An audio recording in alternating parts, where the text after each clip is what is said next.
Renenutet. Renenutet is one of those goddesses who shows up everywhere in ancient Egyptian life and yet somehow never gets the recognition she deserves. Her name translates roughly to "she who nourishes," and that tells you almost everything about her role. She was a cobra goddess, depicted either as a rearing serpent or as a woman with a cobra's head, and she presided over two things that ancient Egyptians cared about more than almost anything else: the harvest and the fate of newborns. Farmers prayed to her at planting and at reaping, believing she moved through the fields protecting crops from pests and blight, her hooded form weaving silently between the grain stalks. Her major cult center was at Medinet Mahdi in the Fayum region, one of the best preserved Middle Kingdom temples in Egypt, and her festivals were tied directly to the agricultural calendar. But she wasn't only a goddess of grain. She was also believed to weave the destiny of every child at the moment of birth, determining how long they would live and what kind of life they would lead, which put her in the unusual position of being both a provider and a fate spinner. She appears in the Book of the Dead, winding her way through funerary texts, and she was connected to the royal linen that wrapped the bodies of pharaohs, linking her to protection in both life and death. In the Greco-Roman period, her identity blended with Isis and with Thermuthis, absorbing new layers of meaning, without ever quite losing the original image of a cobra coiled protectively over a field of golden wheat. Meretseger. Meretseger means she who loves silence, and there is something in that name that perfectly captures what she was. She was the cobra goddess of the Theban necropolis, and specifically, she was the spirit of the pyramid-shaped mountain peak that rises dramatically above the Valley of the Kings, watching over the royal tombs from above like a sentinel that never sleeps. What makes her unusual, even among Egyptian deities, is who actually worshipped her. Not pharaohs, not priests performing grand state rituals. Ordinary workers, the craftsmen and artists who lived in the village of Deir el-Medina and spent their careers cutting and decorating the royal tombs, were her most devoted followers, and the site was active for roughly 500 years, from around 1550 to 1080 BCE. The personal stelae they left behind are some of the most direct, emotionally raw religious documents from the ancient world, people confessing their sins, describing how Meretseger struck them down with blindness or with the burning pain of snakebite as punishment, and then praising her for healing them once they repented. She was both judge and physician, punisher and forgiver, and that duality made her feel genuinely present in a way that remote state gods sometimes did not. She is most commonly depicted as a coiled cobra resting on the rocky desert peak, though some sources describe a three-headed form combining cobra, human, and vulture heads. When Deir el-Medina was finally abandoned, her worship essentially ended with it. She was a goddess of a specific place and a specific community, and when they left, she went silent again. Kenbet. Kenbet sits in an unusual position on this list because the name is primarily attested as the Egyptian term for the divine tribunal, the court of judgment, where disputes both earthly and cosmic were resolved. Whether Kenbet functioned as a distinct serpent deity with its own iconography, or whether the serpent association is secondary to the judicial role, is something worth approaching carefully. What the sources do make clear is that the Kenbet court was a genuine institution in both mortal law and divine order, and the serpent's presence in Egyptian legal and cosmic imagery is consistent and deliberate. In a culture where serpents represented hidden power, chthonic authority, and the slow, patient enforcement of natural law, connecting serpent symbolism to the administration of divine justice made intuitive sense. The scales of the weighing of the heart ceremony, where a soul's heart was measured against the feather of Ma'at, existed within a broader framework of divine judgment, and the creatures that populated that underworld tribunal were neither gentle nor indifferent. The serpent form, in this context, carries the same meaning it carries throughout Egyptian religious thought. Something ancient, something inevitable, something that was there before you arrived, and will still be there after you are gone. The connection between Kenbet and serpent deity iconography should be verified against primary Egyptological sources before treating it as firmly established. Wadjet. Wadjet is arguably the most visible serpent in all of Egyptian history, not because she appeared most often in texts, but because she appeared every single day on the forehead of every pharaoh who ever ruled Egypt.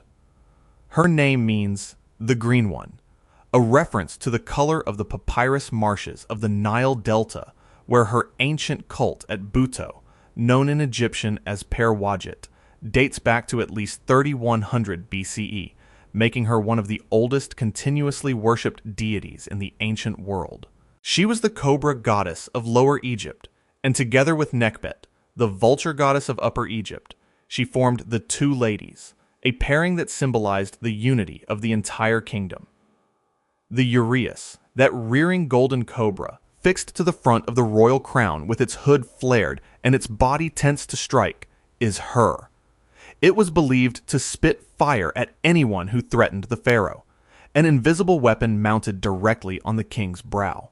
She also served as a protector of Ra during his nightly journey through the underworld, riding on the solar bark alongside other guardian deities, ensuring the sun survived until morning.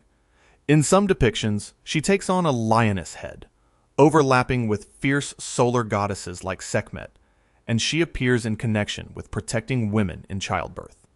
For most of Egyptian history, she was simply everywhere, on crowns, on coffins, on temple walls, on amulets, a golden cobra that meant the power of the king and the protection of the divine simultaneously. Nehebkau. Nehebkau translates to he who harnesses the spirits, or more literally, he who unites the cause. And the cause were the life force doubles that every person and deity possessed, making his role a deeply cosmic one. He is depicted as a giant serpent with human arms and legs, or alternatively as a man with a serpent's head, and he appears in the pyramid texts, among the oldest religious writings anywhere on Earth, dating to approximately 2400 to 2300 BCE. At that early stage, he was considered dangerous, a primordial force that needed to be magically subdued and controlled, and several spells in the early funerary literature are essentially attempts to neutralize him before he could cause harm. Over time, however, his character shifted. By the period of the coffin texts and the Book of the Dead, he had been largely domesticated into a protective deity, one who offered nourishment and guardianship to the deceased pharaoh in the afterlife. He appears in the Amduat, the book of what is in the underworld, as one of the beings Ra encounters during his nightly passage through the 12 hours of darkness, an enormous serpent hauling itself forward through the black corridors of the underworld on its human arms.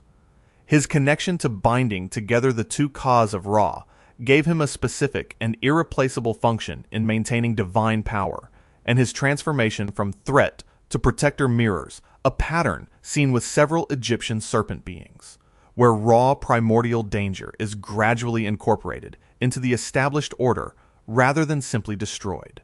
Mehen. Mehen means the coiled one, and the simplicity of that name is appropriate because his entire existence, his entire purpose, comes down to a single act performed every single night, without exception. When Ra descended into the underworld as the sun set, Mehen wrapped his enormous body around Ra's solar bark, coil after coil forming a living fortress wall around the god of the sun, protecting him from everything that lurked in the darkness of the 12 underworld hours. Without Mehen, Ra could not survive the night. Without Ra surviving the night, the sun would not rise. The stakes, in other words, were absolute, and yet Mehen himself never had a major temple complex or a widespread popular cult. He was a cosmic mechanism more than a personality, a serpent whose meaning was entirely contained in the act of coiling, of enclosing, of protection through encirclement. He appears consistently in underworld texts across multiple dynasties, most prominently in the Amduat, always in the same role, always wrapped around the bark in the darkness. What makes him stranger still is that his name was also given to one of the oldest board games in human history. The Mehen game, played in Egypt from at least 3000 BCE, featured a board carved or painted in the shape of a coiled serpent, and pieces moved along the coils toward the center. The connection between the game and the deity is genuine and documented, though exactly what the gameplay represented in religious terms remains a subject of scholarly discussion. Denwen. Denwen is not a name most people recognize, which makes the scale of what he represented even more striking. He appears in the pyramid texts, placing him among the most ancient mythological figures in Egyptian religion, and what the texts describe is something genuinely terrifying, even by the standards of a mythology that included chaos serpents and fire-breathing cobras. Denwen was a primordial serpent composed entirely of fire, and he did not threaten humanity. He threatened the gods. According to the ancient texts, had he been unleashed fully, his burning body would have destroyed the entire pantheon, every deity in the Egyptian cosmos, leaving nothing behind. That makes him arguably the single most existentially dangerous being in the entire mythology, a creature whose victory would not merely end the world, but end the gods who maintained it. He was ultimately subdued, and crucially, it was the pharaoh who subdued him, not a god. This was not incidental. The myth served a direct political and religious function, positioning the king as the one being in existence, capable of protecting even the divine order itself, the intermediary without whom the cosmos would simply burn. Denwen is rarely, if ever, depicted visually in surviving art, existing in the textual record more as a concept than a character, a serpentine shape made of pure annihilating fire that the pyramid text priests recorded, and then did everything in their power to ensure stayed contained. Scholars including Egyptologist R.O. Faulkner have worked to translate and contextualize his appearances, but he remains one of the less studied figures in Egyptian serpent mythology. Apep, known to the Greeks as Apophis, was not a god. That distinction matters. Every other serpent on this list existed within the divine order in some way, protective or dangerous, benevolent or ambiguous, but ultimately part of the system. Apep was the system's opposite.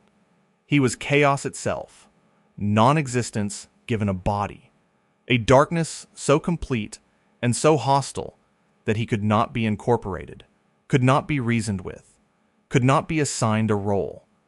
He was simply the enemy of everything that existed, and his specific target was Ra.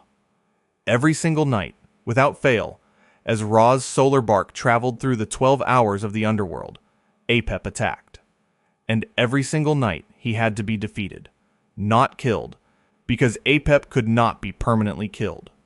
He was chaos, and chaos does not end. His body, according to various ancient descriptions, stretched for distances measured in miles. His roar alone shook the underworld, and when he rose fully, his form was said to fill the entire horizon. The response to this nightly threat was not left to the gods alone.